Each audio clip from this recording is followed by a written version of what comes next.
Equipamientos urbanos. Breve resumen. En el siguiente artículo partimos del concepto de carencia, que representa un problema, de los diversos equipamientos urbanos en la ciudad y analizamos algunas de sus características. También cómo inciden en los distintos órganos y miembros del cuerpo humano, dentro de una perspectiva ergonómica.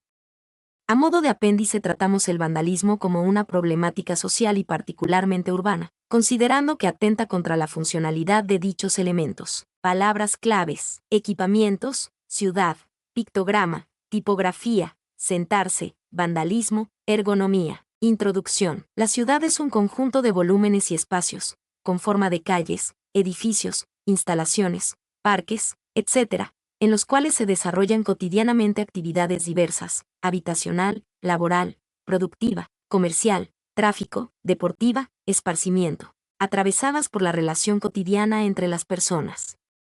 Entendemos por sociedad urbana un grupo humano bastante populoso que vive y se relaciona en un espacio geográfico llamado urbe, donde se llevan a cabo actividades mayoritariamente no agrícolas y rutinas de desarrollo convenido. En este artículo consideraremos a los equipamientos urbanos. La fundamentación por la cual utilizamos el término equipamiento se puede encontrar en la monografía Equipamiento Interior de la Casa /Diagonal 1920-1940, publicada por esta página, como necesarios, para que se produzca un adecuado funcionamiento de la misma.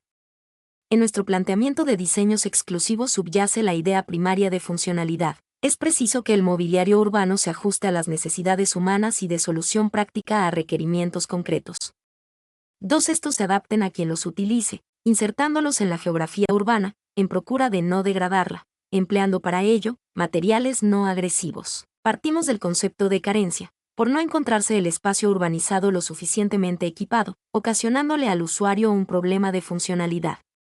Se resolvería dicho problema con la provisión de estos elementos, que a su vez, se convierten en medios de relación con el entorno y de comunicación, proporcionándole al transeúnte orientación, información y seguridad. No obstante, placer y comodidad en su tránsito por la ciudad. Bancas, papeleras, farolas, semáforos, cabinas telefónicas, kioscos, buzones, cartelería publicitaria, señales de tránsito, refugios para la espera de ómnibus, son algunos de los objetos que ayudan a conformar ese espacio artificial. Como hemos apuntado repetidas veces, la ciudad constituye, por excelencia, el espacio en que lo artificial, o, si se quiere, lo que es producto de la invención humana, la cultura, adquiere, de una manera rotunda y objetiva, carta de naturaleza. En los apartados que siguen analizamos algunas características de los equipamientos y cómo actúan órganos y miembros del cuerpo humano al entrar en contacto con ellos. El ojo al leer un símbolo gráfico, señal vial o una leyenda tipográfica, cartel publicitario. El funcionamiento de huesos y músculos al utilizarse el banco de una plaza. También el aporte que pueda realizar el diseño en la persuasión a todo aquel que agreda u ocasione algún daño. Esta descripción la desarrollamos a partir de estos títulos. El pictograma, que lo consideramos un equipamiento necesario e imprescindible en las señales de tránsito. Los caracteres tipográficos y su incidencia en los carteles viales y publicitarios. El comportamiento del cuerpo al tomar asiento, respondiéndonos la pregunta ¿qué sucede al sentarnos? La ciudad comprendida dentro de una caracterización ergonómica. Y a modo de apéndice incluimos el fenómeno del vandalismo al formularnos esta pregunta ¿es un problema insoluble? El pictograma, un equipamiento de señalización. El desarrollo industrial y tecnológico que alcanzan algunos países, considerados centrales, al producir gran cantidad de bienes y servicios, que posteriormente se consumirán en el país o se exportarán a naciones con idiomas incluso diferentes. De modo progresivo, a través de la explosión del desarrollo industrial y superada la autosuficiencia local y nacional, se ha desarrollado un intercambio y una dependencia universales entre naciones. En pos de facilitar el manejo de herramientas y artefactos, de los más variados, se apela a la utilización de símbolos gráficos, que llamamos pictogramas. Actualmente las instrucciones sobre el manejo de máquinas y artículos de uso se facilitan, casi exclusivamente, por medio de símbolos gráficos. Se utilizan en la mayoría de las actividades humanas, también para que funcionen obras de ingeniería y arquitectura. Carreteras, estaciones de ferrocarril, aeropuertos, exposiciones mundiales, ferias e instalaciones deportivas y también hoteles. Progresivamente, Locales comerciales así como otras instituciones y edificios públicos resultan ya inimaginables sin símbolos gráficos para la orientación e información de los usuarios. En la ciudad los vemos todo el tiempo y a cada paso que damos por calles, avenidas y espacios públicos. Hablamos de un equipamiento del que no podemos prescindir. El pictograma debe reunir determinadas características para que su mensaje resulte efectivo y adecuado, acorde a la circunstancia. En primer lugar, establecer un código que conozcan por lo menos 2 personas.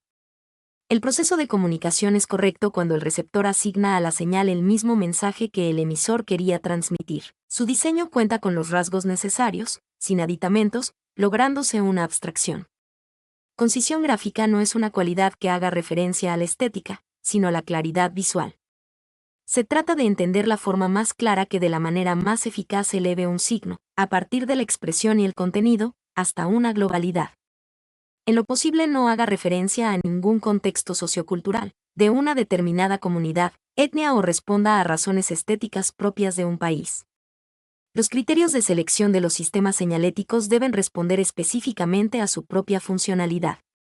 Se los pueda diferenciar del resto de los símbolos al llamar nuestra atención y a su vez conlleve la misma carga significativa a todos los habitantes del país y el exterior. No es coherente aportar recursos gráficos por razones puramente estéticas o culturales, generando sistemas gráficos diferenciados para cada país, región, ciudad, etc. El pictograma o icono lo captamos a la primera mirada. La lectura de una imagen o de un símbolo gráfico es, por principio, diferente. Existe en su totalidad, se capta simultáneamente. Se percibe sintéticamente. Ante una señal de peligro, nos alerta con mayor contundencia que una leyenda tipográfica.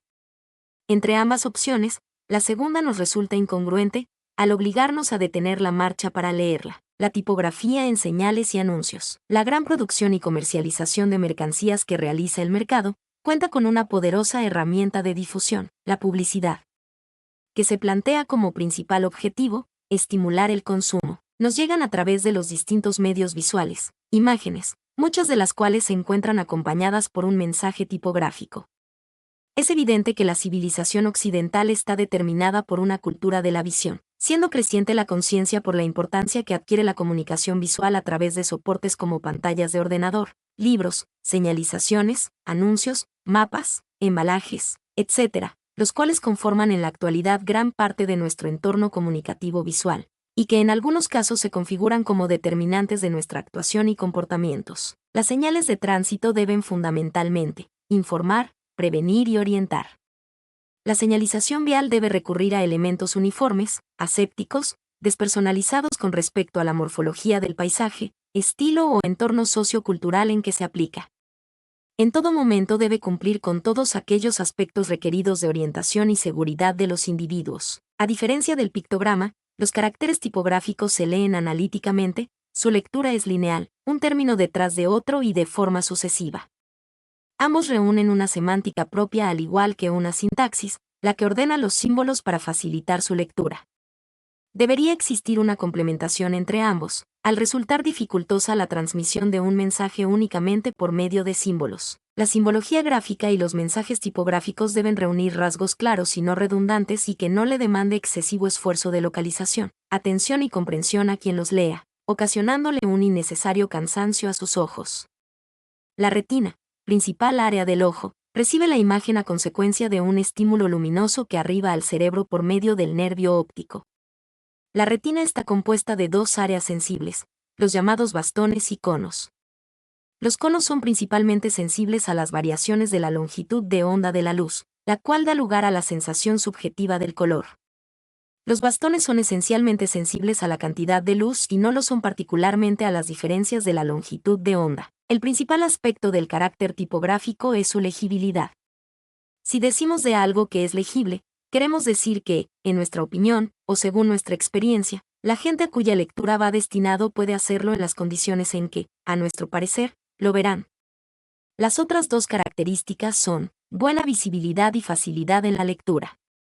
Así cobra una especial importancia la influencia que sobre la legibilidad adquieren variables como la luz, el contraste claro-oscuro, el color, la distancia de lectura entre el lector y el soporte tipográfico, el conocimiento e influencia de la arquitectura tipográfica de las letras, el tamaño, la forma y sus variaciones, las aberraciones ópticas, el tiempo, la intensidad de exposición, etc. La legibilidad no es un absoluto, se valora en todo momento en términos comparativos. Los trazos terminales, serif, cumplen la función de unir letras y palabras, aunque es relativo una mayor funcionalidad con respecto a un carácter sin terminal. Se realizan variados aportes sobre legibilidad durante el siglo XX. Son muchas las investigaciones sobre la legibilidad de la impresión llevadas a cabo durante el presente siglo, preocupándose también por los procesos psicológico y fisiológico de la lectura y la comprensión. Existen diferentes tipos de lecturas. No es lo mismo leer una novela, un libro de recetas culinarias, un diccionario, una guía telefónica, ya que en estos influyen directamente el diseño y la elección de la tipografía. De similar modo opera la tipografía que se utiliza en carteles, afiches, anuncios y demás mensajes publicitarios que se exhiben en la ciudad. ¿Qué sucede al sentarnos? A la existencia humana la determina la actividad productiva y en muchos lugares de trabajo dicha actividad se la realiza sentado. En ese caso el cuerpo del operario se encuentra en una relativa pasividad, sin un movimiento físico pleno, a diferencia de cuando practicamos una actividad física. Sabemos que el sedentarismo, una de las principales causas, acarrea patologías que afectan al sistema circulatorio, provocando accidentes cardio- y cerebrovasculares. Incluso al encontrarnos frente a la pantalla de la computadora, ordenador, con el objeto de entretenernos, de esparcirnos, adoptamos una actitud sedente. Ya sea en el trabajo, en casa, en el hipódromo, en los autobuses o en cualquier otro lugar, los sujetos pertenecientes a la raza humana pasan la mayor parte de su vida sentados. El estar sentado nos transmite una impresión estática, no obstante, al analizarla nos damos cuenta de lo contrario. El cuerpo humano jamás se encuentra en reposo absoluto, en completa rigidez, oscila todo el tiempo y en toda dirección. Cambiamos de postura automáticamente y en forma inconsciente, al experimentar cansancio durante un prolongado lapso de tiempo. En la mayor parte de las circunstancias de la vida, nadie permanece inactivo, ni tan siquiera cuando duerme.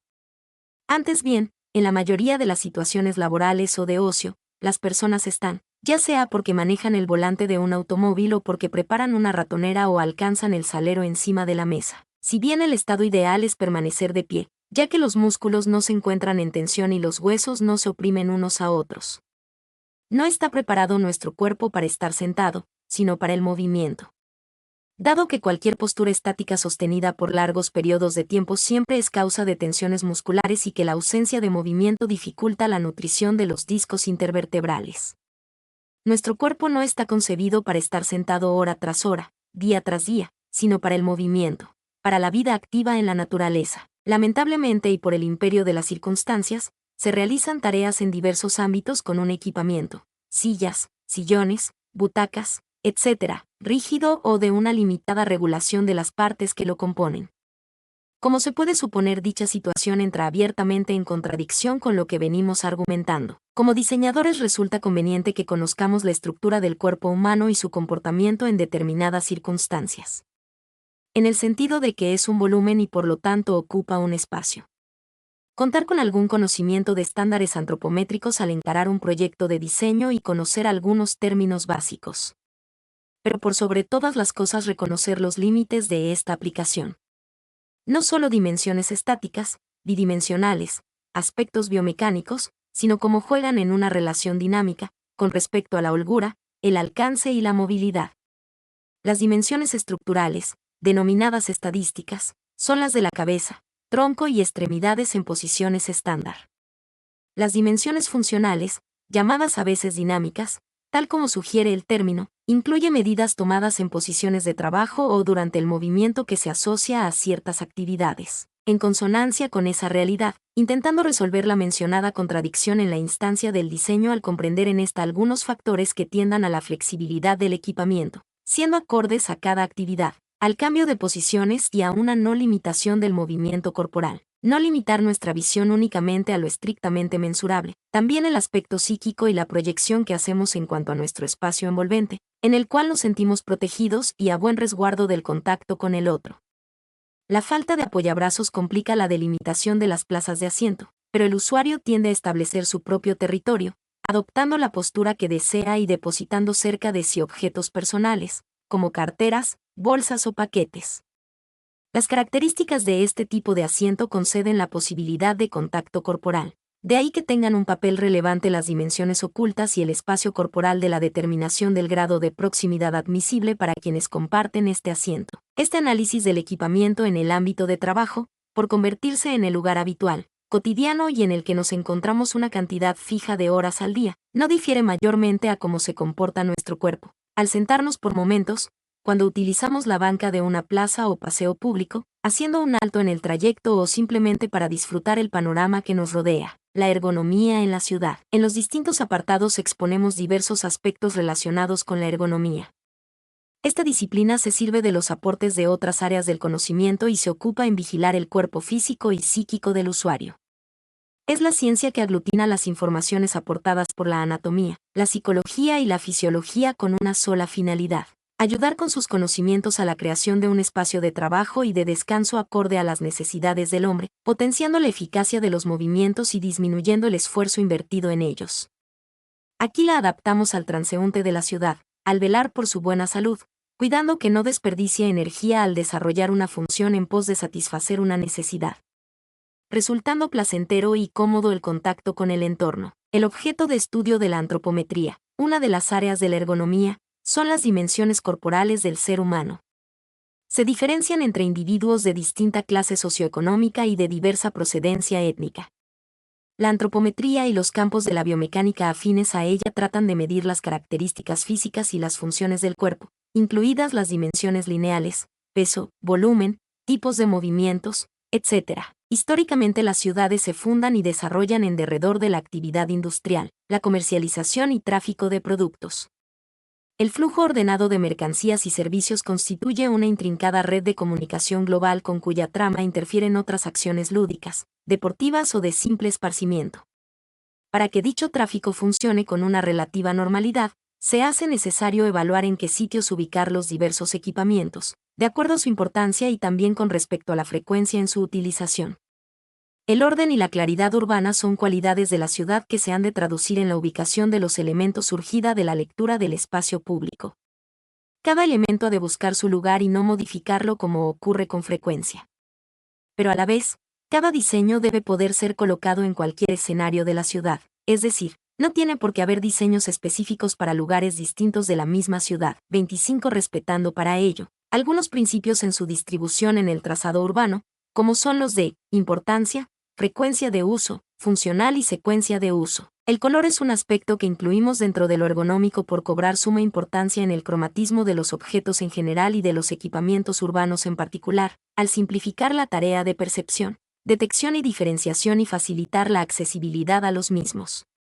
Así pues, la respuesta de funcionalidad en cuanto a sus características ergonómicas, consiste que el elemento del mobiliario urbano al que se hace referencia, proporcione al usuario la capacidad de discriminación y reacción necesaria, en un momento dado, para la toma de decisiones y a través del cromatismo de esos objetos. Un aspecto importante en cuanto a la funcionalidad del entorno urbano es la de facilitar el libre desplazamiento a toda persona con notoria disminución visual y motriz, eliminando toda barrera arquitectónica. Todo análisis de esta clase de personas no puede ignorar otros elementos que siempre van consigo: muletas, andadores, bastones y perros lazarillos. Estas ayudas se convierten, en esencia, en partes funcionales del cuerpo de estos individuos.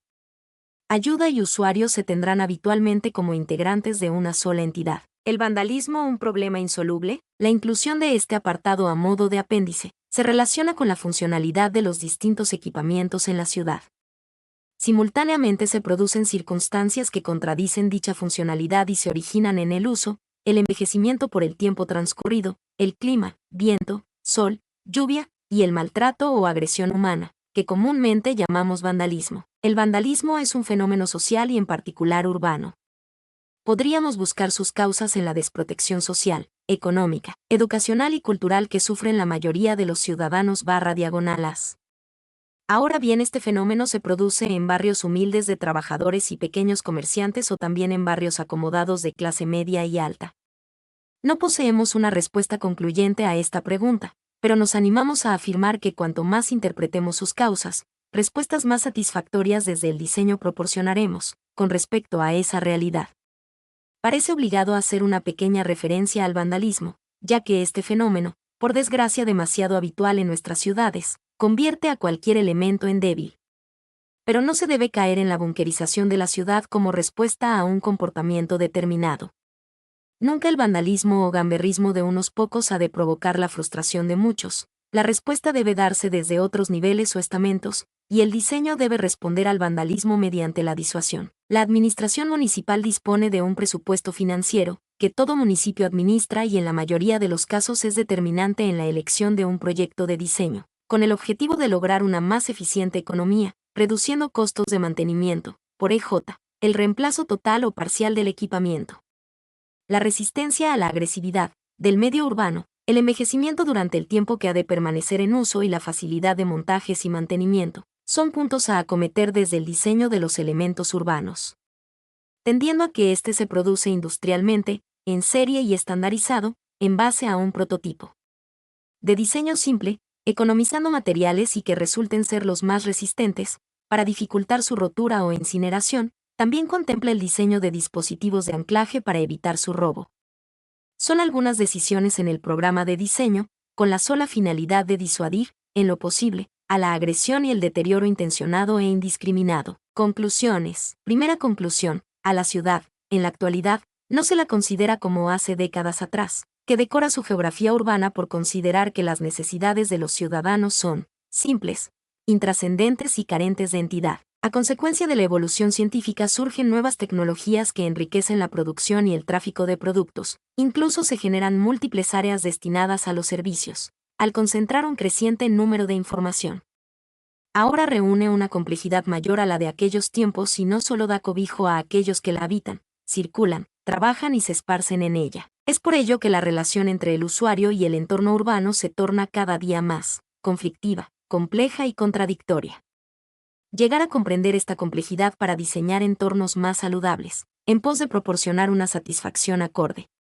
Es preciso recurrir a una planificación urbanística que se convierta en una tarea interdisciplinaria e involucre arquitectos, ingenieros, diseñadores, sociólogos, médicos, psicólogos, asistentes sociales y todo aquel profesional que se relacione con esta problemática. Segunda conclusión, la pretensión es que todo objeto o artefacto se diseñe para que se adapte a un usuario, respetando básicamente las dimensiones físicas, dentro de un sistema hombre-máquina. El entorno urbano no escapa a esta lógica, al evaluarse en qué sitios emplazar los equipamientos por sus características de uso, según el grado de importancia, facilitando su accesibilidad y teniendo presente en todo momento la frecuencia en su utilización. Eliminando toda barrera o impedimento que se interponga en el camino a personas con motricidad disminuida. Estos aspectos pueden realizarse por medio del color, para que se diferencien los unos de los otros y el usuario pueda tomar la decisión adecuada, colabora en sus propiedades de psicopercepción y funcionales, dentro de una armonización ergonómica. Al aplicarse un color muy reflectante, la luz puede incidir sobre los elementos. En ese caso se trata de amortiguar el efecto de reflejo para no deslumbrar y así distorsionar la finalidad del objeto. Cuidar que la instalación de los distintos equipamientos no se convierta en desmedida, simplemente los necesarios, para no saturar la geografía urbana. Incluso la que puede generar la cartelería publicitaria, cuando se la instala en demasía, llegando a producir una congestión visual. Tercera conclusión. Las ciudades históricamente se fundan y desarrollan en derredor a la industria, la cual produce un sinnúmero de mercancías que se comercializan y se distribuyen en la ciudad y fuera de ella. Este tráfico genera una desmedida acumulación vehicular a la que se suman los automóviles particulares. Dicha acumulación puede ser aliviada a través del emplazamiento en determinados lugares de señales viales, con el objetivo de que el tránsito se torne más relajado, fluido. Para atender a ese estado, una alternativa posible es apelar a lo morfológico, recurriendo a principios que se fundamentan en la teoría de la Gestalt. Configuración, hacen referencia a la figura con respecto a su fondo, límites bien definidos y que aquella sea cerrada, simplicidad en los símbolos, encontrándose estos relativamente unificados. Mi nombre es Demim, soy tu asistente personal. Mi sitio en internet es demim.es.tl.